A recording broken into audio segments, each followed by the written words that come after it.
নমস্কার বন্ধুরা, মায়ের রসোইঘরে আপনাদের সবাইকে সাদর আমন্ত্রণ। আজ আমি আপনাদের সাথে একটা ক্রিমি ভেজ চপের রেসিপি শেয়ার করছি। রোজ একইভাবে সবজি রান্না না করে মাঝে মাঝে কিন্তু এইভাবে রান্না করে দেখতেই পারেন, খুব টেস্টি।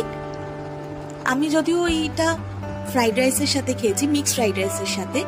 আপনারা চাইলে রুটি, পরোটা, নান এগুলো দিয়েও ট্রাই করতে পারেন। বাড়িতে অনেক সময় বাচ্চারা, কিছু কিছু ক্ষেত্রে বড়রাও সবজি খেতে চায় না, তাদের জন্য কিন্তু এই রেসিপিটা পারফেক্ট। আর আমার রেসিপিগুলো বা আমার রান্নাগুলো যদি আপনাদের ভালো লেগে থাকে, প্লিজ আমার চ্যানেলটাকে সাবস্ক্রাইব করবেন, লাইক করবেন আর অনেক অনেক করে শেয়ার করবেন।